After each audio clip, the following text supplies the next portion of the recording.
Bonjour. Dans le cadre de la journée de ressourcement SASMAD Ottawa-Cornwall, le 22 avril 2023, j'ai le plaisir d'accueillir deux invités. Premièrement, Madeleine Saint-Michel, sœur hospitalière de Saint-Joseph et la fondatrice du SASMAD, c'est-à-dire le service d'accompagnement spirituel des personnes malades et âgées à domicile, et Christiane Lemaire, coordonnatrice du service SASMAD à Montréal, secteur ouest de l'île, depuis 2014. Le groupe d'Ottawa lui est particulièrement reconnaissant car c'est elle qui a formé nos premières cohortes de bénévoles et qui a assuré la formation de nos nouveaux formateurs. Je suis Danielle Debané, formatrice et membre de l'équipe de direction ici à Ottawa. Le thème de cette causerie est l'écoute dans l'accompagnement spirituel. Dans toutes les formations auxquelles j'ai assisté, j'ai observé que bon nombre de futures personnes bénévoles expriment une certaine crainte face à l'accompagnement spirituel qu'elles vont entreprendre. Nous apprenons dans notre formation de base que l'écoute est primordiale. On n'est pas là pour jouer le rôle de thérapeute ou pour donner des conseils. Christiane nous a bien enseigné que c'est notre présence et notre écoute active qui sont véritablement ce qui compte. Au fil des sessions, c'est vraiment intéressant de voir comment cette réalité commence à pénétrer dans nos cœurs. Et vers la fin de la formation, nos bénévoles ont développé une bien meilleure compréhension de ce que comporte un accompagnement spirituel SASMAD. Et pourtant, puisque nous sommes tous et toutes, d'une façon ou d'une autre, les victimes de la tyrannie du savoir-faire, nous aurions espéré qu'il y ait eu des recettes et des petits trucs pour nous guider. Nous nous demandons peut-être si notre écoute aura les bienfaits escomptés. Nous craignons aussi de nous retrouver dans une situation où nous devons faire face à des défis inattendus, défis qui nous feront douter de la qualité de notre accompagnement. J'ai envoyé mes questions à Sœur Madeleine. Elle m'a répondu en écrivant « Il y aurait là de la matière pour 45 heures au moins. » Et elle a raison. Apprendre à écouter de manière authentique prend beaucoup, beaucoup de temps. Et soyons clairs, il n'y aura pas de recette magique aujourd'hui, mais ce que j'espère, c'est qu'à travers les expériences de Sœur Madeleine et de Christiane, nous puissions découvrir quelques perles qui nous aideront dans nos accompagnements. Mesdames, vous êtes prêtes à relever le défi? Oui. Alors, c'est parti. J'aimerais commencer avec une question composée de Gilles Côté, le directeur de SASMAD à Ottawa. Il m'a écrit cette question. Comment peut-on devenir davantage une personne qui écoute avec son cœur, le cœur de l'autre? Nos bénévoles font 1, 2 ou 3 heures d'écoute par semaine auprès de leurs bénéficiaires, mais comment peuvent-ils développer cette capacité d'écoute en dehors de ces temps d'accompagnement? Comment peut-on développer une posture d'écoute, une façon d'être attentif et à l'écoute en tout temps? Sœur Madeleine, à vous la parole. Je me demande pour qui est le défi.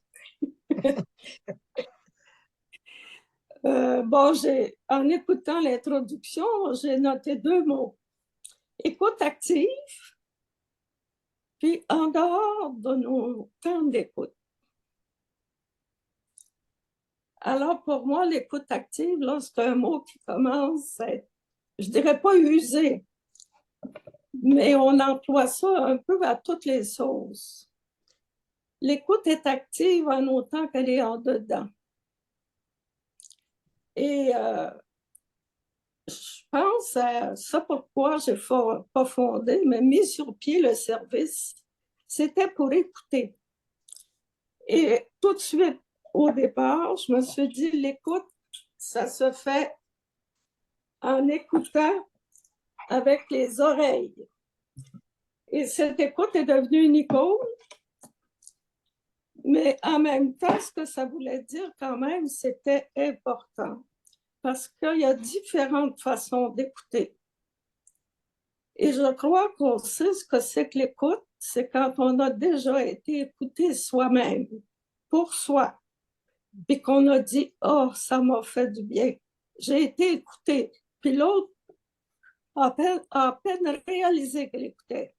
Je pense que quand on écoute avec son cœur, c'est quand on ne le réalise pas, mais qu'on s'est très bien préparé. Et la meilleure préparation à l'écoute, comme je dis, c'est d'être écouté. Et je crois que ça fait partie de la formation que d'être écouté pendant les cours, ensuite de faire l'expérience. Puis je dirais, dans l'introduction, ça disait aussi en dehors, je dirais en dehors de l'école. Qu'est-ce qu'on fait en dehors de l'école pour s'aider? Ben, si on a un mari, est-ce que je suis capable de commencer à l'écouter? Si j'ai des enfants, est-ce que je suis capable de les écouter et qu'ils se sentent écoutés? Et ça se vérifie. Et ça fait aussi une bonne pratique. Puis en même temps, ben, normalement, on est assez à l'aise avec son mari, dire, écoute, tu m'as conté ça, t'es-tu senti écouté? Puis souvent, c'est nos proches qui vont dire, oui, tu me regardais, mais tu ne m'écoutais pas. Tes yeux étaient ailleurs. Et ton oreille aussi. Tu pensais à d'autres choses. Tu pensais à quoi quand je te parlais? Alors, si on le vit avec notre mari et nos enfants, ben, ça va être exactement pareil avec l'autre. Ça paraît. Là, je regarde Christiane, là, je vois qu'elle m'écoute avec ses yeux. Parce que je la vois. Alors, à ce moment-là, ça suppose que je fais silence pour écouter l'autre. Silence dans ma tête, silence dans mon cœur. Et quand on dit faire de l'espace à l'autre, si je suis pleine de moi-même ou pleine de mes préoccupations, puis de dire, il ne faut pas que j'oublie, il faut que j'aille faire l'épicerie en revenant après mon accompagnement. Je vais penser que j'ai écouté. Ben oui, je peux tout raconter ce que la personne a dit, mais je n'ai rien écouté. C'est pas vrai, le cœur n'y était pas, je t'ai rendu dans l'épicerie. Puis dire, oh, c'est effrayant, tout est augmenté de prix. Et je pense au prix, je vais savoir assez d'argent. Je suis devant l'autre, mais je n'écoute pas. Je pense, je fais des plans, je fais dire, il ne faut pas que j'oublie ci, il ne faut pas que j'oublie ça.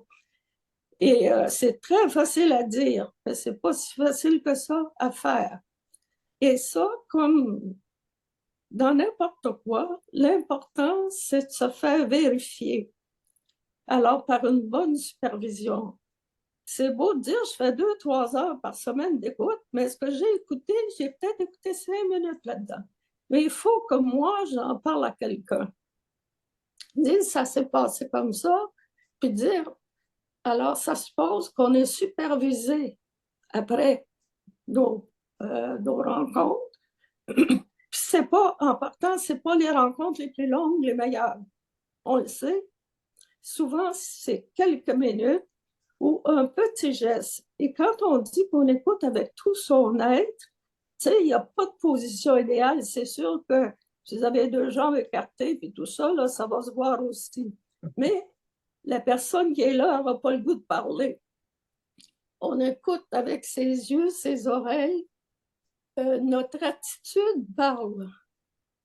N'oubliez pas que l'écoute, c'est une relation. C'est une relation entre deux personnes. Alors moi, je parle parce que je suis. Et j'écoute l'autre aussi. Alors c'est pourquoi c'est important. Puis je dirais que je suis toujours pour la prière, mais je pense que la prière, je dirais quand on fait un accompagnement, il faut se préparer, nous, spirituellement. Et la meilleure préparation, c'est dans le silence. C'est pas dans les mots. Parce que les mots ont des mots, des mots, des mots. La tête est pleine de mots. Mais est-ce qu'il y a de la place pour le silence? Et puis, pourquoi on a si peu de silence de nos jours? La télévision est toujours ouverte. Il y a la télévision, les radios, on a de la visite, puis on se dépêche. On ne ferme même pas la télévision quand la visite arrive. Et là, il faut parler plus fort parce qu'on n'a rien compris. Alors, si l'autre a le goût de parler, on va dire, ah, tu étais trop occupé. Elle ne le dit peut-être pas, mais on va le penser. Alors, je me dis, le silence, il faut faire l'expérience du silence soi-même pour être capable de laisser les personnes qu'on va visiter respecter leur silence, parce que c'est très difficile de respecter le silence de l'autre. Parce qu'on se dit, ben, coudonc, est-ce qu'il est dans l'une? Est-ce qu'il va partir? Qu'est-ce qu'il fait? Alors, moi, mon hamster part et je commence à me questionner, c'est pourquoi l'autre ne parle pas. Alors, je ne participe pas à son silence. Le silence est une relation. Et il en est de même avec Dieu. Et je ne sais pas si vous récitez l'Office ou ceux qui savent qu'est-ce que c'est que l'Office. Il y a un magnifique psaume qu'on dit en toute vie, le silence dit Dieu. Tout ce qui est tressaille d'être à lui. Soyez la voix du silence en travail. On dit que le silence travaille, le silence transforme. Il suffit d'être et vous entendrez. Alors, quand on se demande comment faire, il suffit d'être avec ce que l'on est, avec toute la personne. C'est facile à dire, mais très difficile. Ça prend de la pratique. Et c'est là qu'on demande et qu'on suggère et que depuis le début du service, que moi je parle de supervision, peut-être pas chaque rencontre, mais au moins au 15 jours ou une fois par mois, pour dire, ben, qu'est-ce que tu retiens de... Est-ce que, en même temps, on me disait tout le temps, est-ce que je m'excuse si je dis malade, là, c'est une déformation d'infirmière. Est-ce que la personne a grandi? Est-ce que moi, j'ai grandi suite au silence partagé? Et je ne sais pas si vous avez écouté les premières vidéos du SASMAT, mais je pense que ça vaut la peine que je raconte qu'une fois, c'est moi qui recevais les demandes d'admission et une dame avec une voix que je chantais quand même assez âgée qui m'a dit, est-ce que vous avez une bénévole qui ne parle pas? Alors, je me suis dit, oups, ça, c'est une dame qui sait ce qu'elle veut. Il n'y a personne qui m'avait demandé ça avant. Alors, je me suis dit, je vais essayer d'en trouver. J'ai bien dit essayer. Parce que je me suis demandé, est-ce que je serais capable d'y aller? Qui je vais choisir? Et pourquoi je vais la choisir? Alors, finalement, j'en ai choisi. J'ai choisi la responsable de cette région-là. Évidemment, vous allez voir aussi qu'il y a plusieurs qui se servent de même exemple, là, et qui le modifient. Mais moi, je peux donner des noms. Je sais que c'est à moi que c'est arrivé. Alors, il y a plusieurs qui disent « ça m'est arrivé ». Mais en tout cas, chacun ses vérités. Et là, j'ai dit « es-tu capable de rester en silence tel que demandé ?» L'autre a dit « tu me l'as dit ». Puis là, j'ai senti en me dire « oui, je vais être capable, mais comme on est buté, là, je te jure, je ne te parlerai pas. » C'était un coup de tête. Là. Non, je ne parlerai pas. Mais je me disais, c'est pas parler qui est important, c'est d'écouter. Alors, elle part, puis elle y va. Mais croyez-le ou non, selon les versions qui sont plus ou moins vraies, mais moi, je sais que ça a duré 1h10. Pas un seul mot que la dame m'a dit. Alors, moi, je me dépêche le lendemain parce qu'elle est venue me raconter. Je lui avais dit, tu viendras me dire qu'est-ce qui s'est passé. Ça m'intriguait, moi aussi. Puis elle a dit, elle m'a regardé, puis elle a dit, vous pouvez partir, je ne suis plus seule. Voyez-vous le travail qui s'était opéré dans le silence. Elle se sentait seule, la présence, mais pas une présence n'importe quoi, là. Une présence qui écoute avec ses yeux, avec son cœur, avec ce qu'elle est, puis qui ne pense pas à l'épicerie. Quoi qu'elle m'a dit, ben, je t'avoue que je me disais, ça va durer combien de temps cette affaire-là? Je vais tout passer la journée ici. Oui, elle dit, ça me parlait dans ma tête, mais je n'ai pas parlé verbalement devant elle. Alors, elle me dit, ben, j'ai dit, qu'est-ce que tu as fait? Ben, elle m'a dit de m'en aller. Je suis partie. Puis là, je me disais, est-ce que je vais revenir? Elle ne m'a pas demandé de revenir. Alors, elle dit, comme je faisais le geste de me lever pour partir, elle m'a dit, oh, accepteriez-vous de dire le Notre Père avec moi? Maintenant, je ne suis plus seule, c'est notre Père.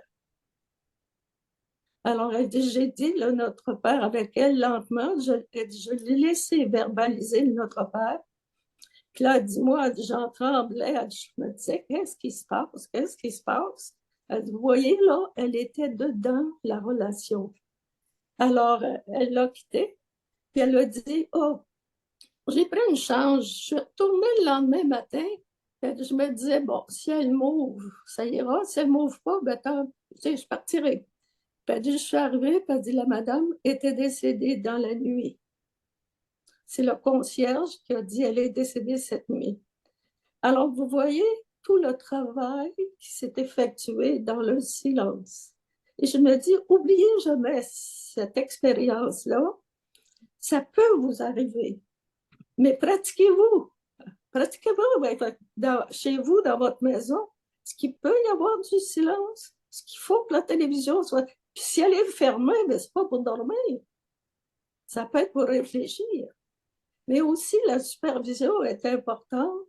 Et quand on dit que c'est avec tout l'être, oui, ça sera une formation en dehors de vos formations habituelles. Et vous aurez des choses, c'est le cas de le dire, à raconter, à partager, dire, ben moi j'ai vécu ça, c'est la première fois que ça m'arrivait.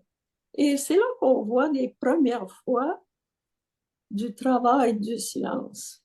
C'est pas un afflux de mots qui est efficace. Ce ne sont pas les rencontres les plus longues non plus. Puis en même temps, quand la question est écoutée avec son cœur, moi j'écoute avec les oreilles. On peut écouter de bien des façons. Et je me dis, je pense que vous avez à l'intérieur de votre journée sur question du discernement. Mais comment est-ce que je peux discerner qu'il y a quelque chose de spirituel qui vit chez l'autre personne? Il faut écouter beaucoup, beaucoup ce qu'elle va dire, ses mots, ses gestes. Et en même temps, il faut saisir. Si la porte s'ouvre, il faut mettre le pied dedans. Et je me dis, c'est tous des petits exemples, là, mais je me dis, une fois, je suis arrivée chez quelqu'un, puis je dirais, ça avait une apparence d'un appartement plutôt très sobre, et puis tout ça. Mais j'arrive, tout était très propre, puis elle avait des beaux cadres. Et moi, je me dis, oh, mais comme c'est beau chez vous, ça doit être beau à l'intérieur, hein? Et ça a tout déclenché. Du cadre, je suis allée à son intérieur. Tu sais, je n'ai pas parlé, oh, ben, le bon Dieu ici, puis le bon Dieu là. Il ne faut pas mettre le bon Dieu partout. Comme dirait Yvon Deschamps, tu fais sticker à quelqu'un qui parle toujours de son père. Mais c'est vrai aussi, parce que les gens qu'on visite ne sont pas habitués à ça. Puis nous autres, des fois, on se force pour parler du bon Dieu. Et que peut-être qu'on peut parler de la bonté. C'est quoi les fruits de l'esprit? Alors, quand on regarde les fruits, est-ce que quand je visite quelqu'un, je découvre des fruits de l'esprit? Là, je vais écouter, moi, en profondeur. Et encore là, dernièrement, parce que je ne peux plus me déplacer, mais je continue à faire de l'écoute téléphonique parce que je ne peux pas faire plus, mais j'ai une madame, là, mais elle parle, elle parle, elle parle, mais sans arrêt, sans arrêt, sans arrêt. Je pose même pas une question, puis ça dure une heure, puis au bout d'une heure, j'ai de la misère à arrêter. Et elle me dit, oubliez pas, là, c'est ma fête, là, la semaine prochaine.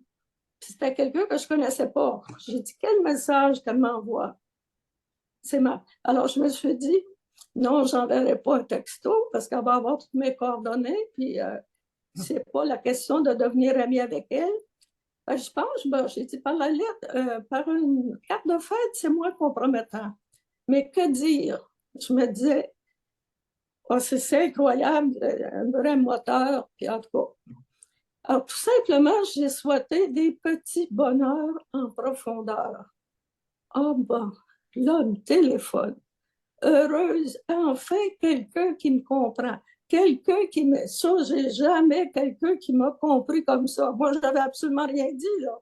J'ai parlé des petits bonheurs en profondeur. Mais elle, ça l'a atteint profondément. Et elle me parle de ça depuis chaque fois. Et vous m'avez saisi. Vous m'avez saisi. Mais en même temps, je me disais, j'ai rien saisi, sinon, c'est l'esprit qui m'a inspiré ça. Parce que c'était pas sûr que c'était très profond ce qu'elle me contait.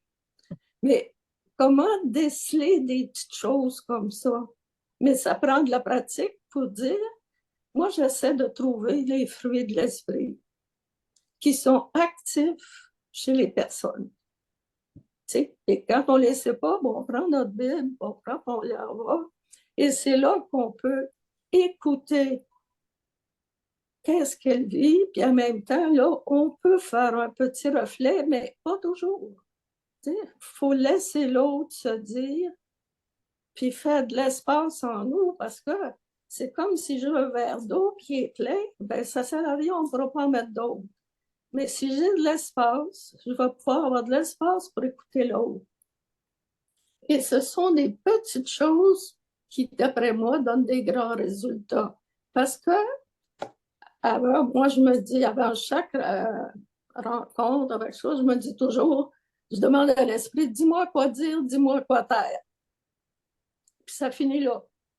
Ben, je me dis, je l'ai demandé, ben, j'ai la foi, ben, je ne fais pas 3 heures de prière, là. Mais je me dis, c'est pas parce que c'est moi que ça. Mais il faut trouver chacun comment on est à l'aise avec l'esprit. L'esprit, c'est une forteresse, c'est le nom qu'on lui donne. Mais comment discerner qu'il est dans nos vies simplement parce que des grands médecins, là, des Sainte-Thérèse d'Avila, on n'aura pas beaucoup dans nos peurs. En tout cas, je pense pas. Puis encore, c'est surprenant. Je me dis souvent, les personnes qu'on visite sont plus avancées que nous, sauf qu'ils ont un autre langage. Il faut savoir les écouter. Tu sais, je me dis, on n'est pas tous des petites Thérèse, mais quand même, on peut être la grosse Thérèse. Mais je me dis, il faut être capable de voir avec des yeux, je dirais, qui ont été transformés dans le silence. Parce que nous aussi, on peut être transformés. Mais on va rester ce que l'on est. Et moi, je me dis, en tout cas, pour moi, je trouve très important, c'est la supervision et de dire, bah, ou bien je suis allée là, puis il s'est bien passé. C'est fort possible. Mais, on peut dire bah, de quoi il s'agit, puis essayer de peler un peu la patate, là, pour voir où est-ce qu'il y avait au fond de ça. Pourquoi la personne dit ça? Alors, je me dis, il y a des conditions à l'écoute, là. Je me dis, ben alors, je ne veux pas faire de la théorie non plus. Mais il y a un livre aussi qui est extraordinaire, qui s'appelle L'écoute. Et tout est dit là-dedans, de Maurice Bellet. Il y a tout, on dit que l'écoute, on dit que l'écoute, c'est sans règle et sans méthode. Alors, dans l'introduction, on a dit qu'on n'a pas de recette. Alors, demandez-vous pas comment je vais faire. Là. Il n'y a pas une tasse de sucre et une tasse de lait. Là. Mais ça peut être une tasse de silence, une tasse de partage, une tasse d'écoute. Et il n'y a pas de méthode, sinon d'écouter avec, je dirais, avec son âme, avec le plus profond de son être. Mais comment peut-on écouter avec son âme si on n'a pas pris conscience qu'on avait une? Pour soi-même découvrir notre âme et voir comment je suis habitée. Si je ne le découvre pas pour moi, je me dis, on ne peut pas amener l'autre plus loin que là où on est, soi-même. Sinon, on ne verra pas. L'autre peut aller plus loin, mais va aller seul. Parce que moi, je ne l'accompagnerai pas là-dedans parce que je n'ai rien compris. Alors, vous voyez la nécessité de se préparer soi dans le silence. Moi, je me dis, pour qu'un bon gâteau, ça prend une bonne chaleur avec le bon degré avant de le savourer. Comme vous voyez, j'aime la cuisine aussi. Alors, l'écoute aussi, sans désir pour l'autre. Il ne faut pas que je me mette à désirer que l'autre parle et dise ce que je veux entendre. Parce que faut pas penser que les malades, là, c'est des innocents.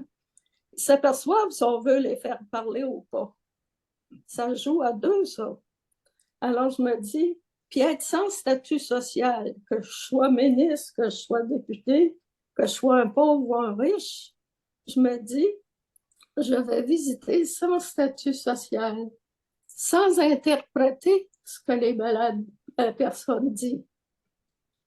Ensuite, il faut une présence. Il faut être là comme n'y étant pas. Ça veut dire, je ne dérange pas l'autre par ma présence, je le facilite l'intériorité. C'est que la personne doit entrer en elle-même.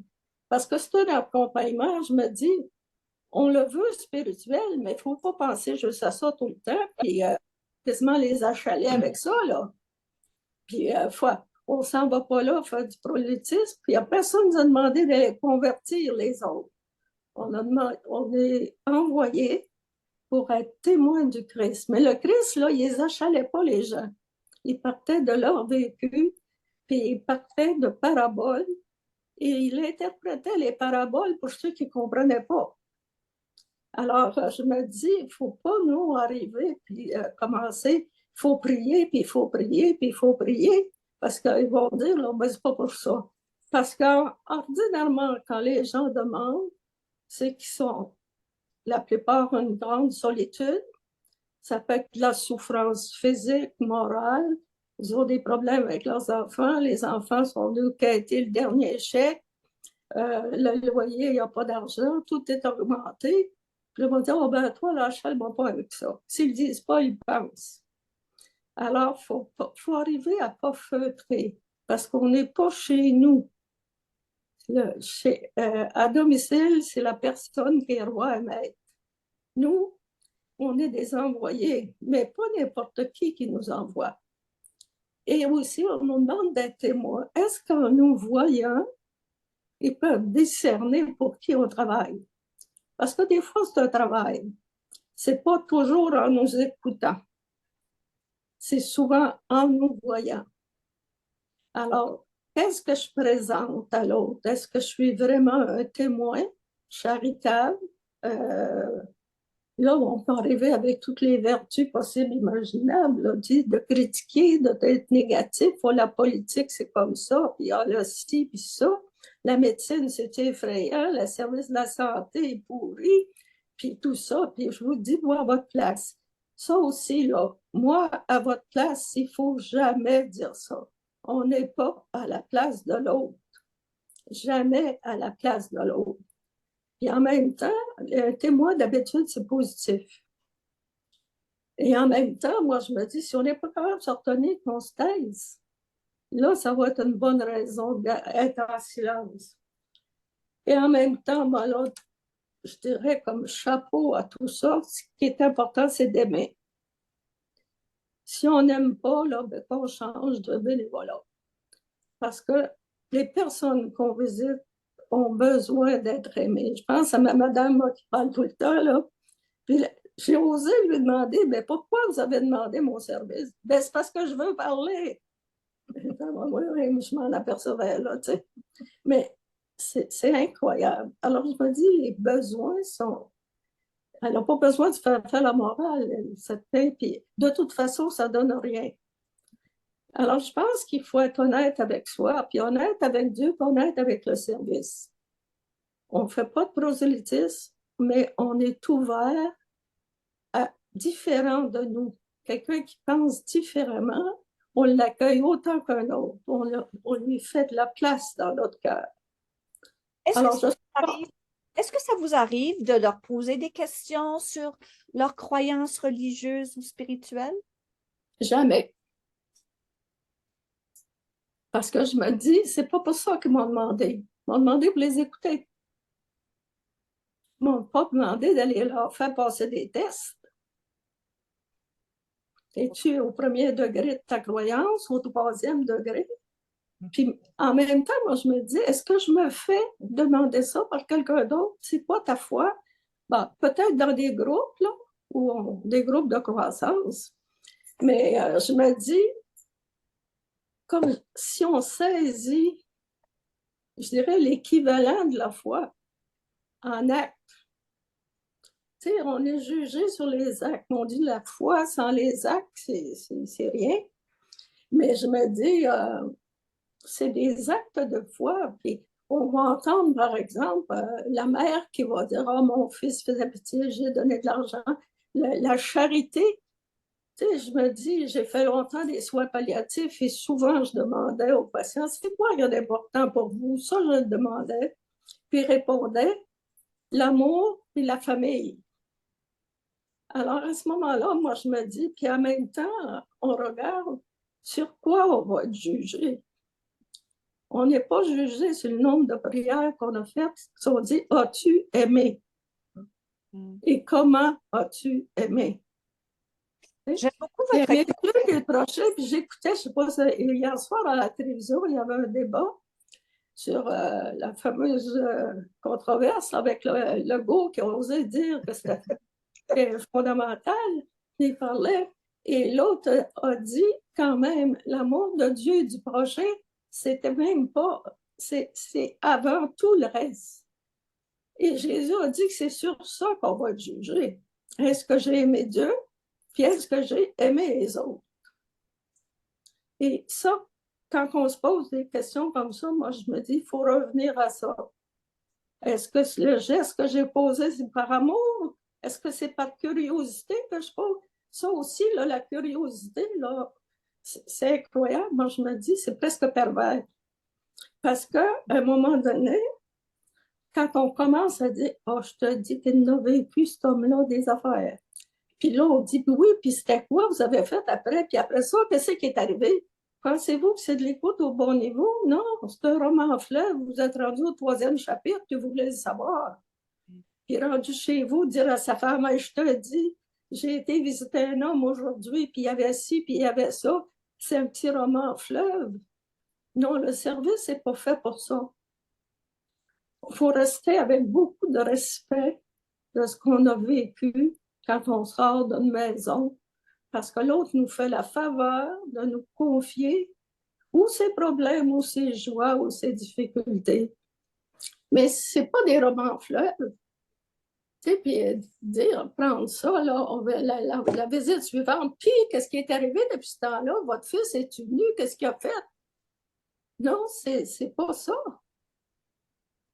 Alors, j'ai l'air un peu rigide, là, mais parce que je me dis, on peut faire plus de tort que de bien. Puis là, en même temps, j'entends presque des bénévoles dire, oh, ben, si c'est difficile autant que ça, je n'y vais pas. Non, c'est un bon moyen de grandir, puis c'est pour ça que la supervision est importante. Grandir ensemble, c'est merveilleux. Un enfant, s'il ne tombe pas 4-5 fois, il n'apprendra jamais à marcher. Ben nous, c'est pareil. On ne tombe pas là, de l'accompagnement spirituel. Puis de toute façon, comme dit l'introduction, on n'est pas des thérapeutes. On n'est pas plus des curés envoyés par le Seigneur là, avec une mission spéciale. Ça, c'est pas vrai. Mais on est tous des envoyés parce qu'on est chrétiens. Et les témoins, puis là, on parle beaucoup de notre mission.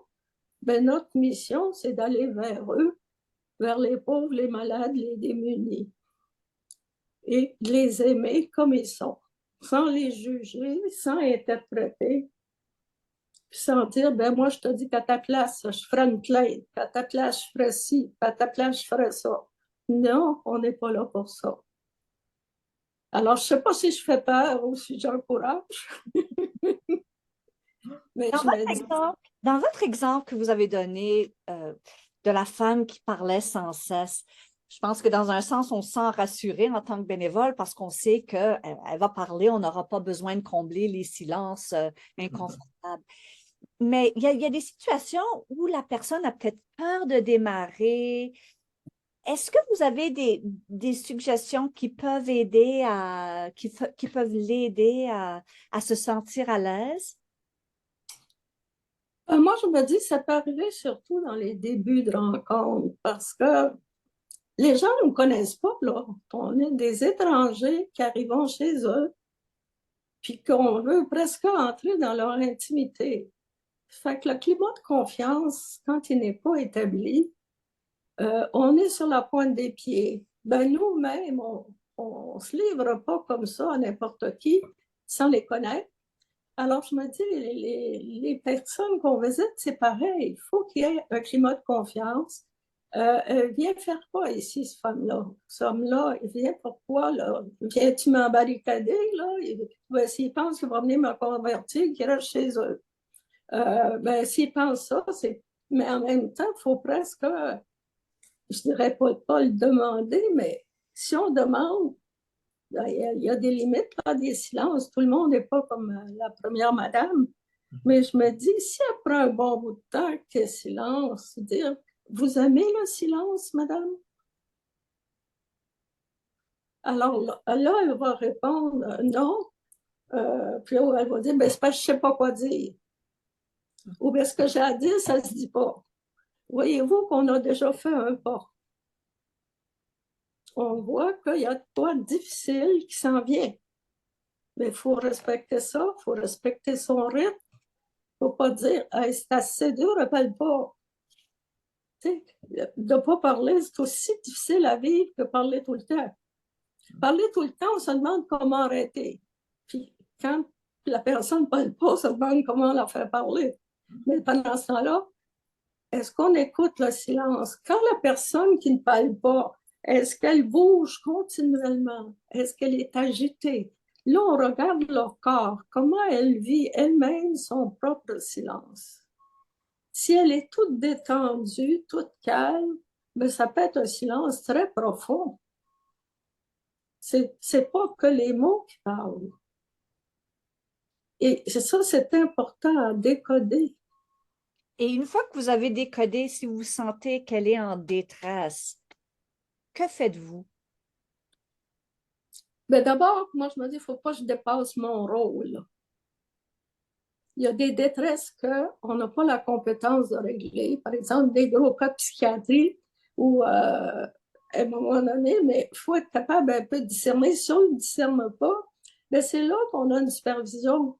On peut demander, on observe la première fois, on en parle au superviseur, on se dit, je ne sais pas quoi, OK, tu as dit, veux-tu y aller à ma place? Mais est-ce qu'on n'est pas là non plus pour poser des diagnostics de maladie mentale ou de ci ou de ça? On n'a pas la compétence. On n'est pas reconnu comme des aidants professionnels. Alors, il ne faut pas se penser meilleur que l'on est, mais il faut être aussi bon que l'on est, par exemple. Mais si on reste dans nos limites, on va être respecté, puis les autres vont. Alors, je me dis,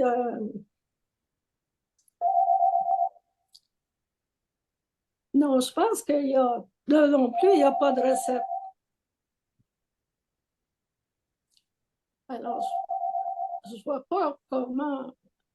Parce que le corps parle quand il n'y a pas de parole. Le regard. Quand on dit qu'on écoute avec tout notre être, mais l'autre aussi écoute parle avec tout son être. Tu sais, en tout cas, moi, je regarde beaucoup l'agitation, où à un moment donné, il se frotte les mains sans arrêt, il se touche la tête, il se place les cheveux, il bouge. Ben là, je me dis, c'est à un autre niveau, là. Mais on ne peut pas poser un diagnostic non plus, puis du premier coup qu'on arrive. C'est ça, c'est ça. Et dans les situations où une personne est vraiment sous l'emprise de son histoire malheureuse et qu'elle le répète comme un disque rayé.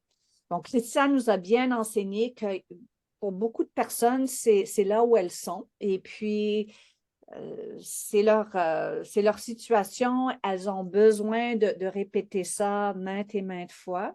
Mais ça se peut aussi que, dans le fond, elles aimeraient s'en sortir, mais elles n'ont aucune idée comment faire. Est-ce que parfois vous leur posez des questions pour essayer de leur donner une porte de sortie? Ben, encore là, ma madame qui parle, là, ça fait plus que je l'ai pas revue parce que je ne l'ai jamais vue, je ne sais pas ce qu'elle a là. Mais elle m'a dit la dernière fois qui était hier, j'ai 6 questions à vous poser. Mais c'est là qu'elle dit, je prends conscience que je parle tout le temps. Comment je peux m'en sortir? Je ne suis pas capable. Alors là, elle est consciente. Fait que là, je me dis, oh, puis elle en a 6, 7 de même genre. Je ne suis pas ça. Tu sais, là. Fait que là, moi, j'ai dit, n'oubliez pas, je ne suis pas une thérapeute non plus. Mais elle a dit, je suis allée en thérapie, ça ne m'a rien donné. Alors, vous voyez le genre, là.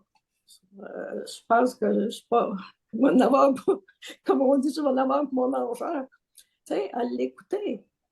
Elle dit, je suis consciente que je parle tout le temps. Alors, ce Fait que vous que êtes en train de dire, c'est que votre présence et votre écoute lui permettra un jour de se rendre compte de la situation. oui, mais en même temps, je m'arrange pour ne pas mordre là, à ce qu'elle me dit. Parce que tout est négatif. Puis, tu sais, il y a juste elle qui a raison, puis tout le monde a tort. Alors, vous voyez le genre, là. Je me dis, si j'en ai pour 7 questions, je ne suis pas sortie du bois. Mais c'est pour dire qu'elle, à force de le dire, puis j'ai juste demandé, moi, est-ce que ça vous fait du bien de le redire? Vous me l'avez dit la dernière fois. Elle m'a dit oui. Mais tout de suite après, elle a dit, est-ce que je vais arrêter un jour? Alors, en tout cas, elle se pose des questions, elle essaie de creuser elle-même si elle a déjà été en thérapie, mais je vois que ça ne sera pas nécessairement facile. Oui. J'aime beaucoup cette question. Est-ce que ça vous fait du bien? Parce que c'est une question qui, en fait, est très importante pour elle. Tout comme la question que vous avez posée, euh, qu'est-ce qui est important pour vous? Alors, Oui. on ne demande pas, est-ce que vous croyez en Dieu et en l'Esprit Saint? Qu'est-ce qui est important pour vous? Et une question qui ouvre les portes à toutes sortes de choses. Et je trouve que c'est très beau. Mais si on prend encore pour elle, là, parce que je me dis, parce que j'ai parlé hier, elle dit, il faut que je vous dise quelque chose, puis elle dit, c'est de votre faute. Oh, moi, j'ai dit, que j'ai fait? Elle dit, je suis allée à la messe. Moi, je n'avais jamais parlé, là. J'avais souhaité joyeuse Pâques. Wow. Elle dit, c'est de votre faute. Mais j'ai dit, Ah! c'est de ma faute, c'est à la messe. Quand nous nous sommes parlé la semaine dernière, je vous avais demandé ce que vous faisiez si quelqu'un vous demandait de parler de votre foi et vous m'aviez répondu, ça ne s'est jamais passé. Mais je me dis que Ben, ça pourrait se passer. Et donc, j'aimerais vous reposer la question, si ça arrivait, comment répondriez-vous? je ne sais pas, ma réponse spontanée, là, il me semble que quelqu'un qui se dit, viens ici, il faut faire de l'accompagnement spirituel, ça se dit tout seul, on n'a pas besoin de le demander. Ça devrait paraître. Le témoignage, c'est la plus belle parole. Je ne suis pas d'un service de, je sais pas moi, de resto-bar. Je pourrais faire du bénévolat là, ça pourrait être charitable. Mais quand on sait qu'on est dans un service d'accompagnement spirituel, il me semble que ça se dit tout seul, je n'ai pas besoin. Mais je pense que je l'avais dit l'autre fois quand même. Je me suis fait demander par une dame de 94 ans, pourquoi vous venez ici? C'est sûr que ça faisait presque 2 ans que j'y allais. Alors, elle me dit, fait que moi, je suis restée surprise par la question parce que c'était, disons, la première fois que c'était de ce genre-là. Fait que je lui ai dit, vous voulez la vérité? Elle m'a dit oui. Et c'est là que je lui ai dit, moi, puis je lui ai dit, j'ai mis sur pied un service qui c'était pour, j'étais malade, tu m'as visité. Et j'ai dit, là, c'est moi qui viens vous visiter parce que je crois que vous êtes habité. Donc, je viens vous voir, vous, mais je viens voir aussi le Seigneur. Et la madame, belle comme un cœur, me répond qu'elle se dandinait, puis elle dit, ça se prend bien. Elle n'a pas dit non, non, non, non, puis elle la savait, la réponse. Là, c'est elle qui voulait l'entendre. C'est très beau. Mais c'est après 2 ans, là. Oui, oui. Puis elle, c'est clair, elle avait un vécu extraordinaire, tu sais, mais d'une simplicité extraordinaire. Puis, mais c'est l'air que je l'aurais croqué. Tu sais, quand elle m'a dit ça, ça se prend bien. J'ai dit, vous êtes le Christ pour moi. Ah ben là, c'est comme ça disait, t'es bonne. Tellement Mais, beau, tellement beau. mais moi, je trouve que ça fait partie des grandes joies. Oui. Merci, merci, Sœur Madeleine, d'avoir partagé toutes ces belles choses avec nous. Merci, Christiane. Est-ce que tu aurais quelque chose à ajouter? Pauvre Christian. Ah, Sœur Madeleine, Non, ne dites pas pauvre Christiane. Écouter sœur Madeleine, c'est toujours pour moi une grande joie parce que c'est du vécu, du senti, et en tout cas, ça me, ça m'amène toujours à vouloir justement que le SASMAD continue, qu'il y ait de plus en plus de gens. Le Seigneur a vraiment besoin d'être visité et c'est grâce à Sœur Madeleine, mais grâce à toutes les autres, toutes les bénévoles qui décident d'embarquer, même s'ils ont des peurs, puis ils savent pas trop, puis ils se posent toutes sortes de questions. C'est d'être là, puis de, de, de donner cet amour-là et de rencontrer effectivement le Seigneur dans les personnes. Moi, c'est pas grave que j'ai pas répondu aux questions. Au Parce que contraire, c'est très bien. tu sais que quand je commence, je pars à table, je suis comme ma madame. Exactement. Et c'est parfait comme ça, je dirais. en tout cas, merci, merci à vous deux.